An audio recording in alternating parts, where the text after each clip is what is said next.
I'd like to welcome Tyagi Atman, and perhaps he can just, we do have your bio on the website, but just briefly maybe tell us a little bit about yourself and any words of inspiration.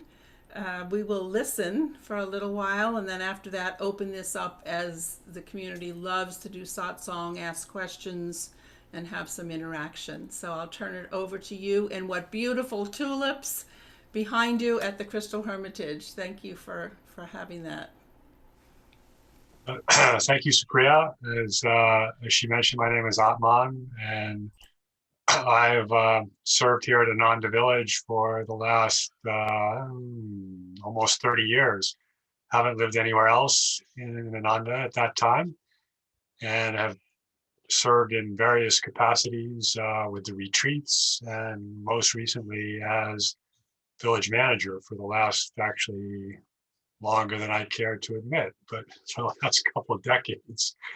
My responsibilities have been just overseeing the planning, the development, functioning, coordinating of all the various departments. We, of course, have a great team here and great inspiration, but it's been my joy and pleasure to be able to do that here at Ananda Village.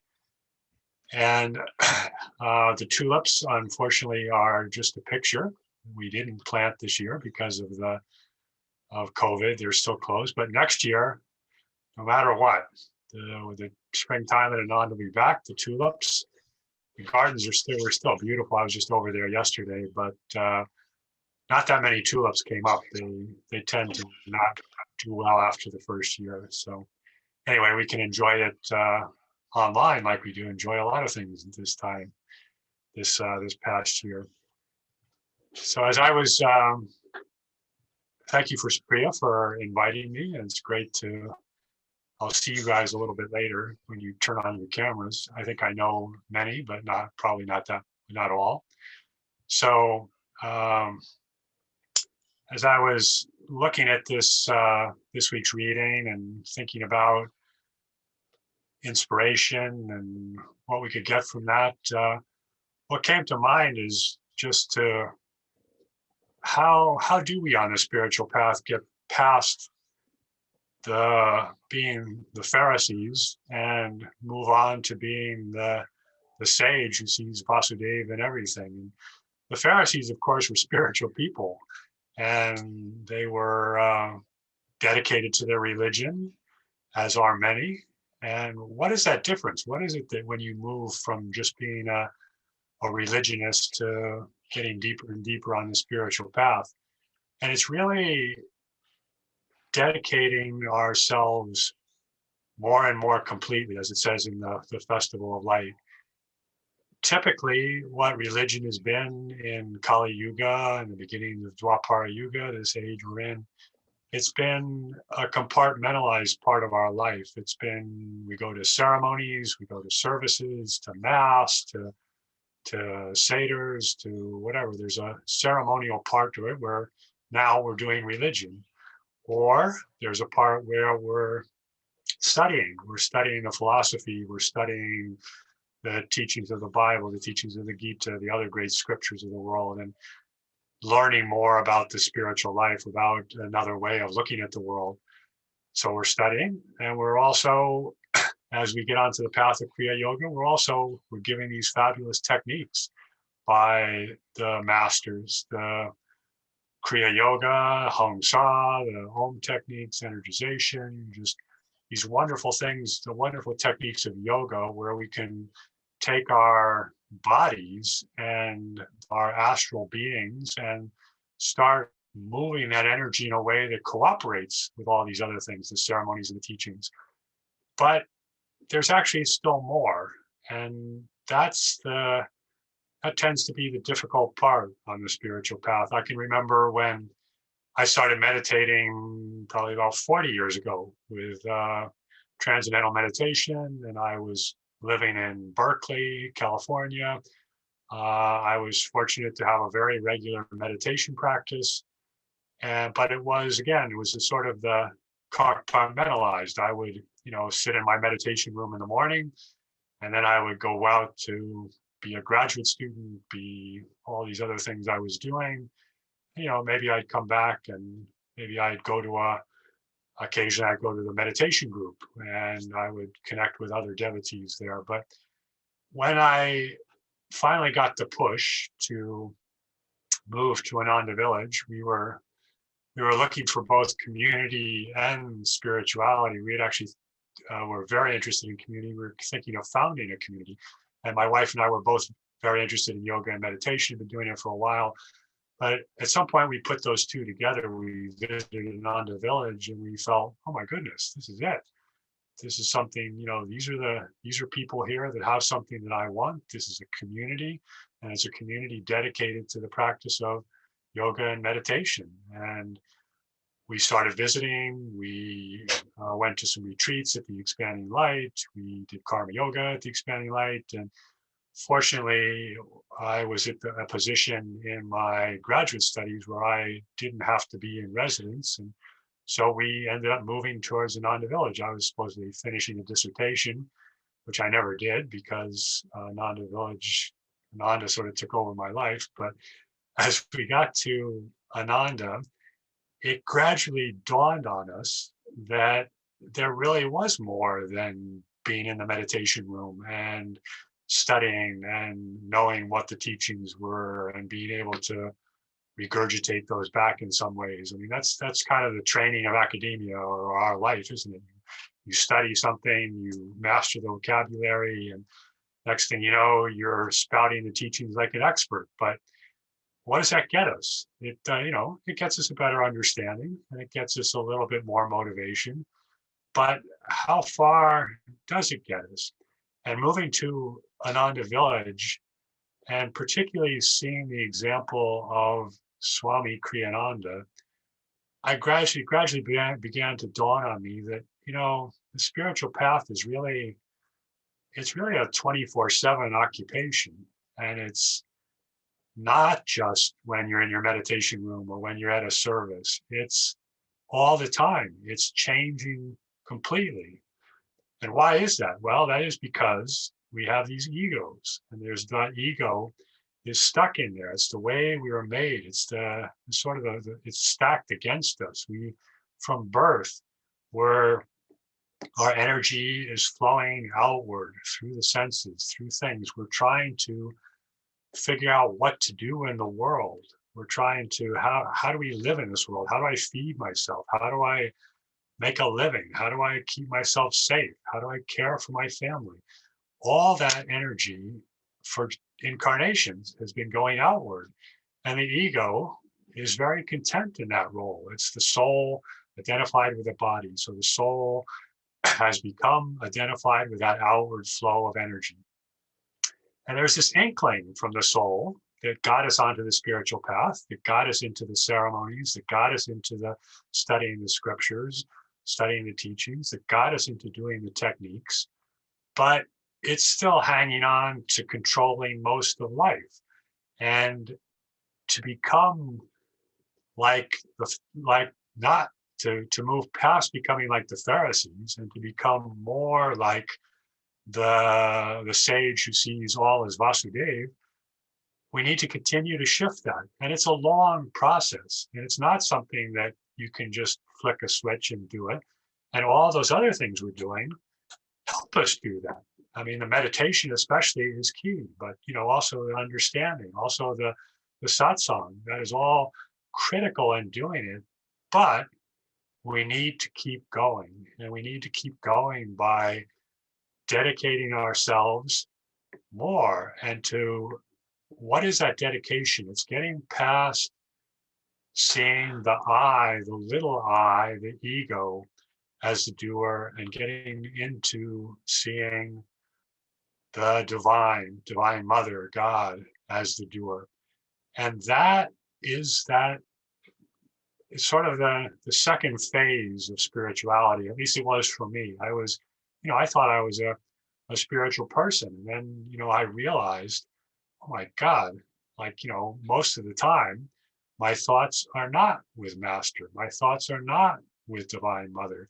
My thoughts are coming from an intellect, are coming from emotions, are coming from all these sheaths of identification, of self-identification with this body, with who I am, with my roles in life. And that is really what the spiritual path is trying to get past that, to see God as the doer, to see us as just a channel, as an instrument for letting him come through. And as I said, that's not necessarily an easy thing to do. And it takes practice, and it takes perseverance, and it takes persistence. And you just have to keep going. But one of the most important things it takes is devotion. You have to have that feeling, that dedication of where I want to go, that it's not just enough that I know the teachings and I have a nice meditation and my ego starts to feel pretty good about that. Yeah, I'm a spiritual guy. And yeah, I'm even humble because I know this is God doing this through me. But it's not, as long as that, that identification, even as a spiritual person, is in there, we haven't really gone far enough. So you need to have that devotion, that yearning, that feeling for something higher. And that devotion is that willpower, that energy plus feeling directed toward a fulfillment. And the fulfillment we're looking for is a spiritual path. And we have that energy, but the feeling is that yearning, that tuning into the soul nature, that cry from within that there's more to life. There's more that I'm supposed to be doing. There has to be something better. There has to be another way to do this.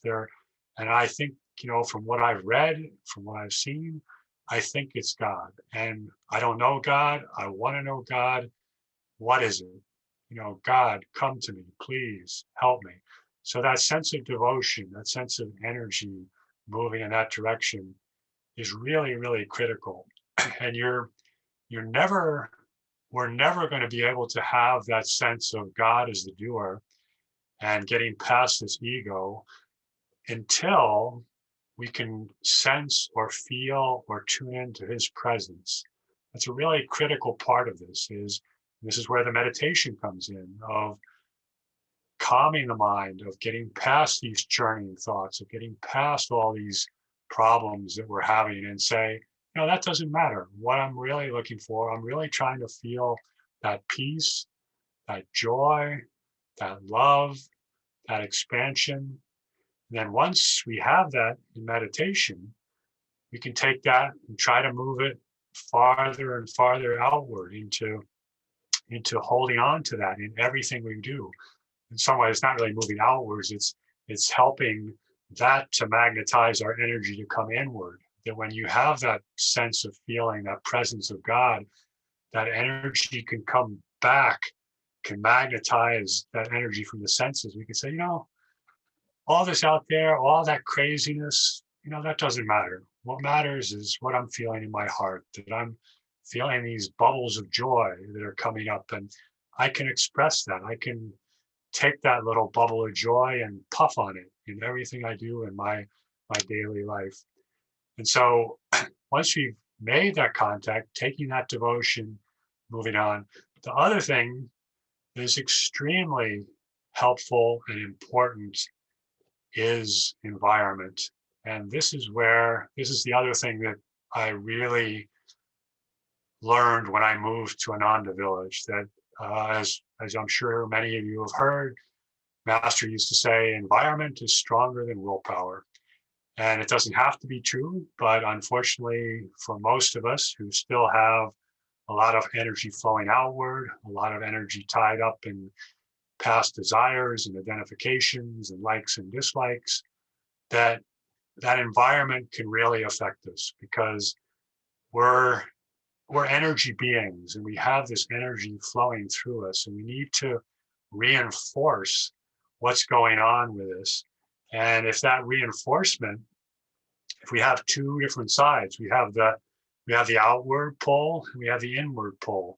And if the energy that's flowing through us, flowing through these bodies, is reinforcing that outward pull, then guess what? We're going to go outward.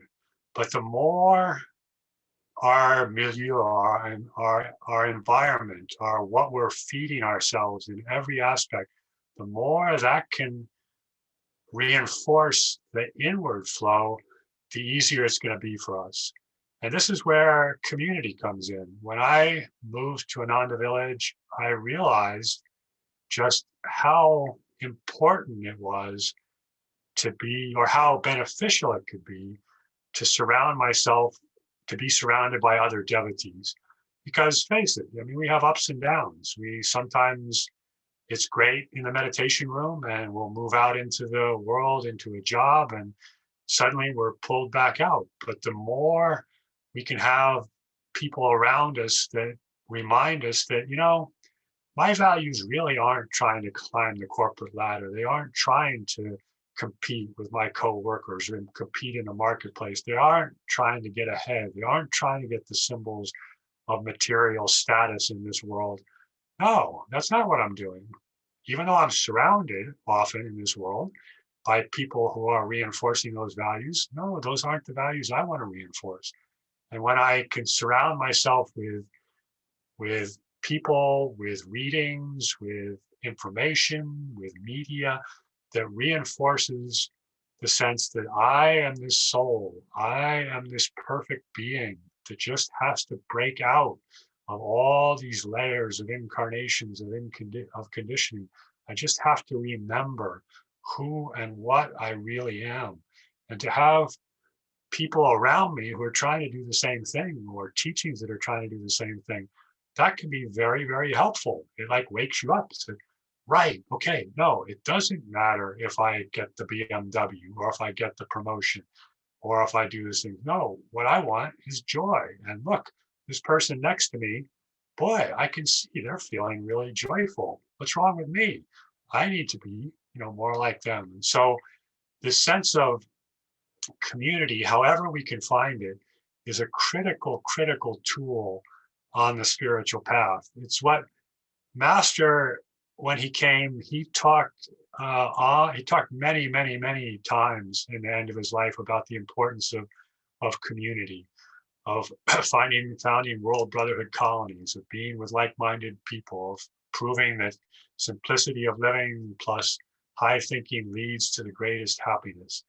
And it doesn't have to be a place in the country. It doesn't have to be where you're, only every part of your life is with devotees. It's expanding that as much as possible. And it's finding like-minded souls who you can help and who can help you to realize what's important, what it is that's, going to bring me this happiness, what it is that I'm looking for. What is it that's going to take me from being a Pharisee, where I'm just my religion, I'm dedicated to it, but my religion tends to be, more, I wear my heart on my sleeve, right? My alms are for as it says in the Bible, my alms are for the, or I show I forgot the quote, but my alms are there for others to see. No, it's not that. It's inward. You could be completely hidden in what you're doing to many people in the world, but it's what's going on inside you. And that resonance with others near you is important. It helps create the magnetism. It helps draw the grace we need.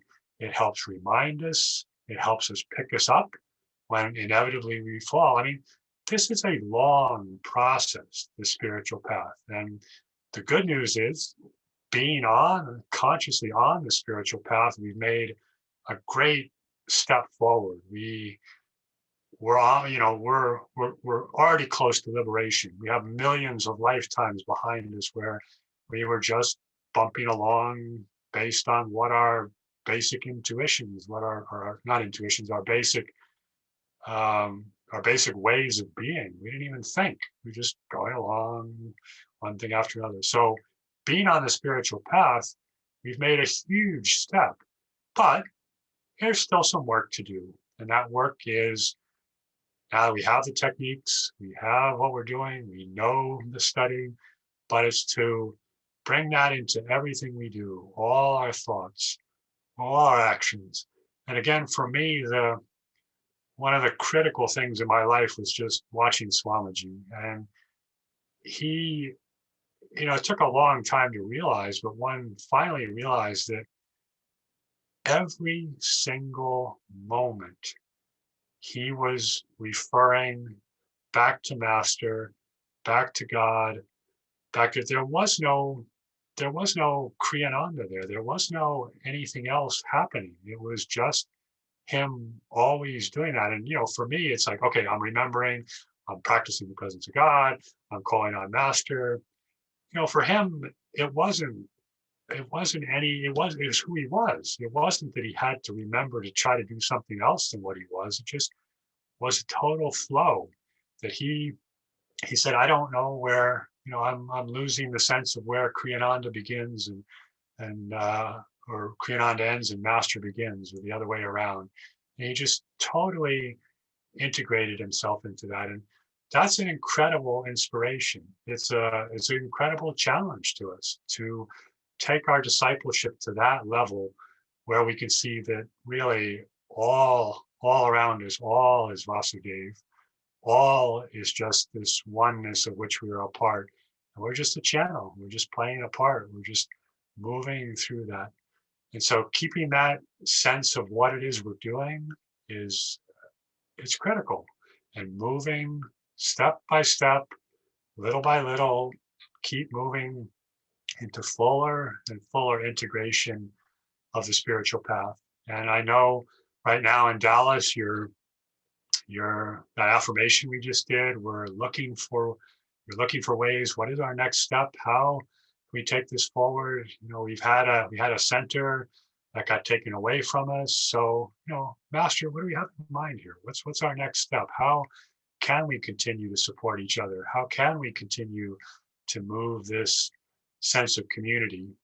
And it's all the things you're doing, stay involved with each other, serve together, see each other as the jewels that you are, that you look and just see the soul nature of each and every one of you that's yearning for that freedom, for that sense of God. And, you know, community is a spiritual practice. It's not necessarily something that's easy.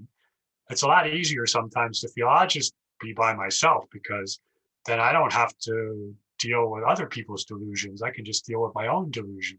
Well, part of community is getting different people with different delusions, different different ways of being together, so that you can see a little bit more your delusion by seeing other people's delusion and getting past your likes and dislikes. Because guaranteed, when you're in community, there's going to be people who see things in a different way than you do, and it's important to be able to open that because expand that sense of reality. Swami said maturity is being able to relate to realities other than one's own. And, community forces us to see that maturity. I mean, I'm in the role of trying to keep things smooth, trying to keep the wheels greased here. And we're all trying to be saints, but we're not saints here yet. And, things happen. People's emotions get in the way, people's feelings, people's ways of looking at the world, which, my first reaction is, man, what kind of delusion are you under? But you need to see, okay, yeah, everyone has the right to their own delusions. And what we're doing is we're trying to work together to get past that. And so it's giving people the benefit of the doubt. It's working with them. It's knowing they're doing the best they can for who they are. And it's looking back on yourself. Okay, why is this bothering me so much? It's not all that easy. It's pretty easy to not be bothered by things when you're just in your house in your own meditation room by yourself. But when you're out interacting, guess what? Things happen. And it's good to do it with devotees because both parties bring a sense of, yeah, I have a role in this. There's something that I'm doing that I need to look at here too. And that can help you look at your stuff and them look at their stuff. So that's another really fundamental part of community. Another really critical part is just, let's face it, we need to feel love and support. And sometimes our channel to the masters gets a little blocked. And so being able to be with others who can maybe at that moment be a little bit more open, have that channel flowing through, that love, that joy coming through to them. And it's just a way to serve each other. And it's, you can do that with anybody. You can channel joy and love to anybody, but when with your own, when you're with like-minded people, and when there's more of a receptivity to that, it's easier. It's easier to get the channel open. And of course, as we know, the channel is blessed by what flows through it. So as that channel opens up and there's somebody drawing that. That's what Swami used to say. So Swami told people at Ananda Village, you're as important to me as I am to you, because you are giving me the chance to do what my guru asked me to do, to channel this energy that I need a place where I can put that energy where it can go. And so it's just as with a community. There's people there who, by being more receptive, help draw that flow through us, and then we're more blessed by doing that. So again, importance of finding like-minded people, building that community in whatever form. It doesn't have to be physical. Physical presence can help, but it doesn't have to be. It's more this attitude, this sense of support, the sense of being with each other and being with each other to help each other find God, to be with Master.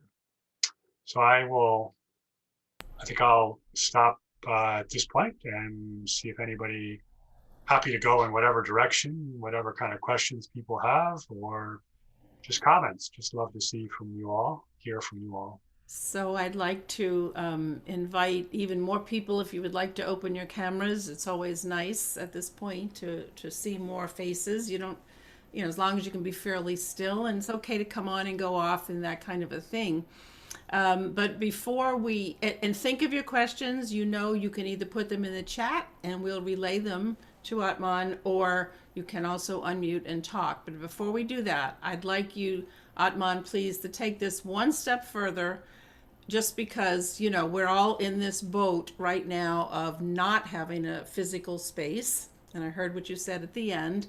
So just comment to this. How important do you feel it is, even online, to come together? Yes, today we have many people who come online on Sundays, but what do you think about online little tap-ins occasionally during the week? Because we have at least one thing every day, sometimes two or three things a day.